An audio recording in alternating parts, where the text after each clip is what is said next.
ጌታችን መድኃኒታችን ኢየሱስ ክርስቶስ ከጾሙ ጀምሮ ዘመን አስተርእዮ ተብሎ ይነገራል።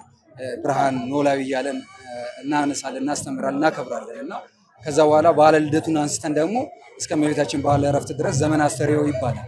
ለምንድን ነው ዘመን አስተርእዮ ብላ ቤተክርስቲያን በተለየ ሁኔታ ይሄንን የሰሞናዊ ሁኔታ የምትናገረው የምታስተምረውስ ከመቼ እስከ መቼስ?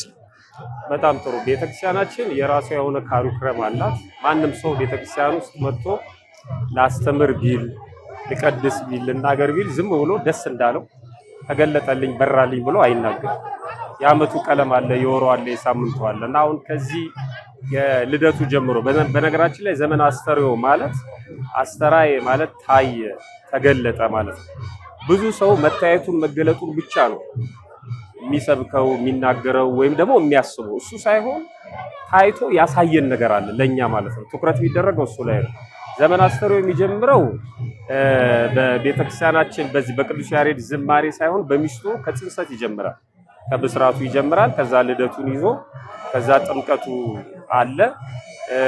እንግዲህ ዘመን አስተርእዮ ጥምቀት ላይ ነው የሚያበቃው። በተለምዶ የአስተርእዮ ማርያም የምንለው ወቅቱ ላይ ስለሚገኝ ነው። ያ በዓል የእመቤታችን የቅድስት ማርያም በዓል ወቅቱ ላይ የአስተርእዮ ማርያም የምዕመናንም ንግግር ነው በነገራችን ላይ ማለት ልክ የግንቦት ማርያም ሳይሆን የአስተርእዮ ማርያም ማለት ጥር እንደሆነ ይታወቃል ማለት ነው። የሚያበቃው ግን እስከ ዘመን አስተርእዮ እስከ 21 ይሄ በዓሉ ይሄዳል የእመቤታችን እና በዚህ ወቅት በተለይ በዘመን አስተርእዮ ማለት ነው ይሄ ረቂቅ የነበረው የማይታየው የማይዳሰሰው ክርስቶስ በአካል በእኛ መካከል የተገኘበት ስለ ሚስጥረ ሥላሴ ስናውቅ የነበረው በደምሳሳው ነው ከዘፍጥረት ጀምሮ ማለት ነው። እንደው ፍንት ብሎ የታየው በአብርሃም ታሪክ ከዛ በኋላ ግን ከተጸነሰ በኋላ ከተወለደ በኋላ ጥምቀት ላይ የሚመጣው ዘመን አስተርእዮ ለምንድን ነው? አብ በደመና ዝንቱ ውእቱ ወልዴ ብሎ ተናግሯል። መንፈስ ቅዱስ በርግብ አምሳል ታይቷል። ወልድ ደግሞ በዮሐንስ ሲጠመቅ ታይቷል። ሶስቱ እና ምን ይለዋል? እንደውም ሰማይ ተከፈተ ይላል። ለሰማይ በርና መስኮት ኖሮት ሳይሆን ምስጢር ተገለጠ ማለት ነው። ስለዚህ ዘመን አስተርእዮ ዋናው በዚህ በጥምቀቱ አካባቢ የምናከብረው ነው ማለት ነው። ቀጥሎ ደግሞ ከጥምቀቱ ጎን ለጎን የቃና ዘገሊላ በዓል አለ። እውነት ነው። ጌታችን መድኃኒታችን ኢየሱስ ክርስቶስ በሰርግ ቤት ተጠርቶ ያንን ሰርግ አክብሮ እንደውም ወይን የላቸውም ነበረ፣ አዲስ ወይን አምጥቶ ያ ብዙ ትርጓሜ ብዙ ምሳሌ ያለውና ቃና ዘገሊላ ላይ ጌታችን የገሊላው ቃና ላይ በሰርግ ቤት ለምን ተገኘ? ከነማንስ ጋር ተገኘ? በዛስ ተገኝቶ ስለ ጋብቻ ክቡርነት ምን አስተማረን? ምን ገለጸልን? እኛስ ያንን ይትባህል በቅዱስ ያሬድ ዜማም ትምህርትም በቤተክርስቲያናችን ስርዓትም ለምን እናከብረዋለን? በጣም የሚገርመው ይኸውልህ የቃና ዘገሊላ በዓል ጥምቀት ላይ ለምን ይከበራል? ከሱ ነው መጀመሪያ ያለብን። ምን አገናኛቸው? የቃና ዘገሊላ በዓል ጥንተ በዓሉ የካቲት 23 ቀን ጌታ ወደ ሰርግ ቤት የሄደውና ውሃው ወደ ወይን ጠጅ የቀየረው የካቲት 23 ቀን ግን የካቲት 23 እንዳይከበር የካቲት ብዙ ጊዜ ከዐቢይ ጾም ጋር ይገናኛል። በዓል በጾም ማክበር አግባብ አይደለም። ስለዚህ አባቶቻችን በመንፈስ ቅዱስ ተመርተው የት ጋር ቢከበር ጥሩ ነው ብለው አመጡትና ውሃው ወደ ወይን ጠጅ የተቀየረበት ነው የውሃ በዓል። ስለዚህ ለዚህ የሚቀርበው ደግሞ ጥምቀት ነው ማለት ነው። ጥምቀት ደግሞ ጥምቀቱ ሳይነካ ወይም ከጥምቀቱ በፊት ሳይሆን ጥምቀቱ ከተከበረ በኋላ በማግስቱ እንዲከበር አደረጉት። ብዙ ሰው የቅዱስ ሚካኤል በዓል ነው የሚመስለው በማግስቱ የሚከበረው ግን ታቦት የሚታጀብበት በዓል ስለሆነ የቅዱስ ሚካኤል ታቦት እዛ እንዲቀር አደረጉ እነሱ። በማግስቱ የቅዱስ ሚካኤል ታቦት እያጀብን ግን ቃና ዘገሊላን እናከብራለን። ውሃው ወደ ወይን ጠጅ የተቀየረበት ይሄ በዓል አንደኛ ገቢረ ተአምራቱ ለመጀመሪያ ጊዜ ተአምር የገለጸበት ነው። ሁለተኛ እመቤታችን ለመጀመሪያ ጊዜ ምልጇ ይፋ የሆነበትና ይሄ ሪኮግናይዝድ ይባላል እውቅና ያገኘበት ክርስቶስ እንደሚሰማት እሷ የሰዎችን ጭንቀት እንደምትረዳ ያን የሰዎች ጭንቀት ደግሞ ለክርስቶስ እንደምታቀርብ ያስመሰከረበት እናትና ልጁ የተግባቡበት። ሌላው ግን ምሳሌነቱ በሰርግ ቤት መገኘቱ የጋብቻን ክቡርነት የጋብቻን ቅዱስነት መግለጹ። ጋብቻ ክቡር ነው። ራሱ ክርስቶስ ተገኝቷል፣ ደቀ መዛሙርቱ ተገኝቷል። እንደውም መገኘት ብቻ አይደለም ችግሩን በጋብቻ ውስጥ የነበረውን ችግር ፈቷል ማለት ነውና ለጋብቻ ትልቅ መሪና አርአያ የሆነ ዕለት ነው። በዚህ ወቅት በሀገራችንም አትሞስፌር ስንመለከት ጥር አዝመራ የሚሰበሰብበት ገበሬው ረፍት የሚያደርግበት ስለሆነ ብዙ ሰርጎች ይህንን ቃል ኪዳን ለማግኘት በጥር ወር ይከናወናሉ ማለት ነው። አንዱ ከዚህ በዓል ጋር ተያይዞ ደግሞ ቀጥሎ የምናገኘው የእመቤታችንን መልጇን ከልጇ ጋር ያላትን ለልጇ የምታደርሰውን ጸሎት አስማሪ መሆኗን ያየንበት እረፍቷ ደግሞ ይመጣል እንደሚታወቀውና ይሄን በዓለ እረፍቷን ጥር 21 ቀን እናከብራለን። በኢትዮጵያ ባህል በቅዱስ ያሬድ ባህል ደግሞ በድጓው በአቋቋሙ በዝማሬ መዋሥዕቱ የተመሰከረ የተነገረ ነውና ዘወትር በሰዎች አንደበት የሚነገርም ቃል አለ። ሞትሰ ለማዋት ይደሉ ሞታ ለማርያም ያጽፍ ለኩሉ ብለን ሁልጊዜ ከአንደበታችን አይጠፋም።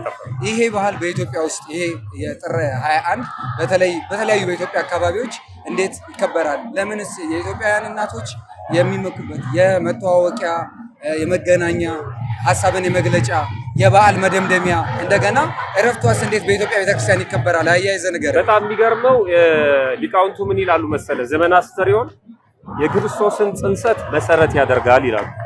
ከዛ በኋላ ልደቱንና ጥምቀቱን እንደ ግድግዳ ያደርግና ዘመነ አስተርእዮ እመቤታችን ቅድስት ማርያም እረፍቷን ደግሞ እንደ ጣራ አድርጎ ያበቃል ይላሉ። የመጨረሻው እመቤታችን ነውና ጥሩ የሰርግ ወቅት ነው፣ የደስታ ወቅት ነው። እግዚአብሔር ባወቀ እንግዲህ የእመቤታችንን እረፍት በዚህ ወቅት እንዲከበር አድርጓል ማለት ነውና በዚህ ወቅት ለመሰለ ዋናውና ትልቁ ነገር ሰው አደባባይ ይወጣል። ቤተክርስቲያን ውጪ ውላ ውጪ የምታድርበት ነው። አደባባይ ሲወጡ ደግሞ ባህላቸውን ይዘው ይወጣሉ። ስለዚህ የመተጫጫ የመተዋወቂያ የመጠያየቃ እንዳሁኑ አይደለም። ሰዎች ዓለምን በእጃቸው የሚያዩበት ወቅት አልነበረም እና ማን ሞተ፣ ማን ታመመ፣ ማን ወለደ፣ ማን አገባ የሚለውን መረጃም የሚለዋወጡበት አደባባይ ሲወጡ ባህላቸውን ሃይማኖታቸውን ጠብቀው ባህላቸውንም የሚለዋወጡበት የሚያከብሩበት በዓል ነው። ስለዚህ ዘመነ አስተርእዮ የሚጠናቀቀው በእመቤታችን በቅድስት ድንግል ማርያም እረፍት ነው ማለት ነው። የእመቤታችን የቅድስት ድንግል ማርያም እረፍቷ በጣም የሚገርም ነው። እንደውም ሞትን እንደምትፈራ ሊቃውንት ይናገራሉ። ሞትን ማንም ሰው መሞት አይፈልግም እና መጨረሻ ላይ ግን ነፍሷ ሐሴት አድርጋ መለየት ስለነበረባት በሲኦል የሚሰቃዩ ነፍሳትን አሳዩት መላእክት እና በጣም አይታ ባዘነች ጊዜ እነዚህ በሲኦል ያሉ ነፍሳት የሚማጸኑት እሷን እንደሆነ የሚለምኑት እሷን እንደሆነ እነዚህን ለማዳን አንድ ጊዜ ሳይሆን 1000 ጊዜ ልሙት አለች ይላል። ያን ጊዜ ነፍሷ ከስጋዋ እንድትለይ ያደረገ ይላልና እመቤታችን ቅድስት ድንግል ማርያም በኢትዮጵያ ኦርቶዶክስ ተዋሕዶ ቤተክርስቲያን የተለየ ስፍራ ነው ያላት። ከፈጣሪ በታች ከፍጡራን ሁሉ በላይ ማርያም የሚለው ስም ራሱ ለኢትዮጵያውያን እጅግ በጣም በሚደንቅ መልኩ ነው ከልጅነታችን ጀምሮ የእመቤታችን ልጅ ስንወለድ ራሷ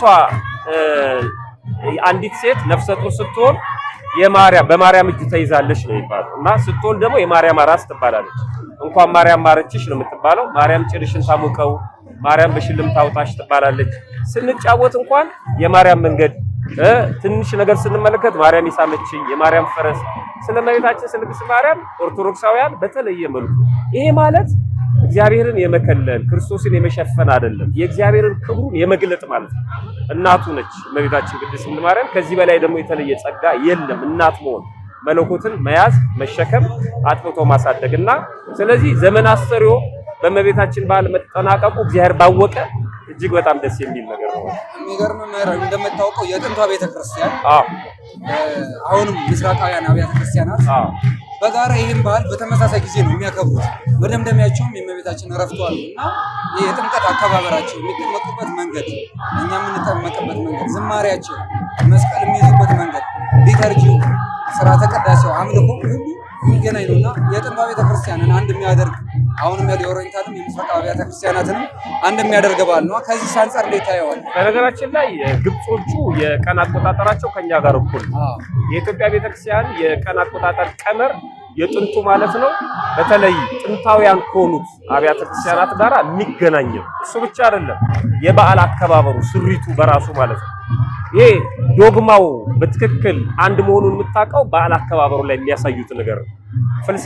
የፍልሰታን ጾም የሚጾሙበት የእመቤታችን በ21 ወር በገባ በ21 የሚያከብሩበት ስታይ እኩል ነው። በነገራችን ላይ እኔ በዓል ስናከብር በተለይ የጥምቀትን በዓል 3 ነገሮች መሰረታዊ የሆኑ ነገሮች አሉ። አንደኛው መጽሐፍ ቅዱሳዊ ነው። ይኸውልህ አሁን ከዓለም ጋር ወይም ደግሞ ከእህት አብያተ ክርስቲያናት ጋር አንድ የሆንበት በዓሉ መጽሐፍ ቅዱሳዊ ስለሆነ ክርስቶስ መጠመቁን ይነግረናል። በዮሐንስ እጅ መጠመቁን ይነግረናል። መጓዙን ይነግረናል። መንፈስ ቅዱስ መውረዱን በደመና መናገሩን ይሄንን መጽሐፍ ቅዱስ የሚቀበል የሃይማኖት ተቋም ሊሰርዘው አይችልም። ስለዚህ በዓሉ ላይ እንገናኛለን። ሁለተኛ ይሄ በዓል ፌስቲቫል አይደለም። በጣም መጠንቀቅ አለብን። መታሰቢያ አይደለም። አንዳንድ የዜና አውታሮች ወይም ማህበራዊ ሚዲያዎች እንሰማለን። ታስቦ ምናምን ሲሉ በጭራሽ እኛ ስርዓት አምልኮ እየፈጸምን አሁን ስመ እግዚአብሔር አይደል የምንጠራው የምናገኘው ዋጋ አለ። ታቦቱ ይሄዳል፣ ቅዳሴ ያለዛ ልጅነት ይሰጣል፣ የክርስቶስ ቅዱስ ሥጋና ክቡር ደም ይፈተታል። ምን ላይ ነው አሁን በዓል እያከበረን ስርዓት አምልኮ እየፈጸምን? ስለዚህ እሱ ነው አንድ ሰሞን ተሞክሮ ነበር የጥምቀት በዓልን ፌስቲቫል ካርኒቫል ለማድረግ ማለት ነው። በጭራሽ ነው። ስለዚህ አምልኮ ስለሆነ በአምልኮ የምንገናኝ አብያተ ክርስቲያኖች እንገናኛለን። በዚህ ነው። ሶስተኛው የሊቃውንቱ እጅ አለበት። ይሄ በዓል ጥር 11 ለምን ነው የሚከበረው? መጽሐፍ ቅዱስ ጥር 11 አይልም። ጥር 10 መጽሐፍ ቅዱስ የሚለው ነገር የለም። ይሄንን ሊቃውንቱ ሰፍረው ቆጥረው ነው ያስቀመጡት። ስለዚህ ዓለማውያን ሰዎች ወይም የሆነ ተቋም በዚህ ቀን አክብሩ ብሎ የሰጠን አይደለም ማለት ነው። እነዚህ ሶስቱን ማሰብ አለብን። አንድ መጽሐፍ ቅዱሳዊ ነው፣ ሁለት ስርዓት አምልኮ የሚፈጸምበት ነው፣ ሶስተኛ የሊቃውንቱ ስሪት አለበትና በዓሉን ስናከብር ሊቃውንቱንም ማዳመጥ አለብን። አንዳንዴ አለመስማት ችግር አለ ወጣቶች ላይ ማለት ነውና በዚህ ሰዓት ነው የሚነሳው፣ በዚህ ሰዓት ይገባል፣ በዚህ በኩል ነው የሚሄደው፣ እዚህ ጋር ይቆማል ምትለው ቤተክርስቲያን ነች። የለም እኛ እንዲንውን እንዲደረግ የሚል ነገር ከጊዜ በኋላ እየሰማው እመጣለሁና አግባብ አይደለም። እነዚህ ሶስቱን ማሰብ አለብን ማለት ነው።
ክርስቶስ ወልደ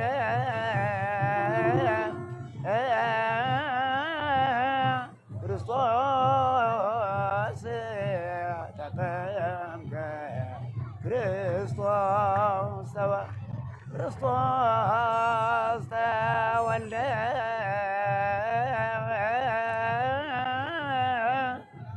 ክርስቶስ ተጠምቀ ክርስቶስ ተወለደ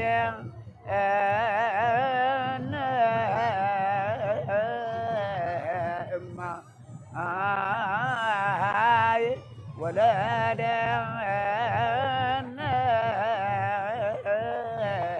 እማይ ወይም ፈቅዱ ወለደ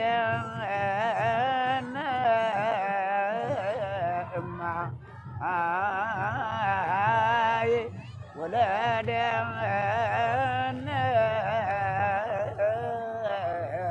እማይ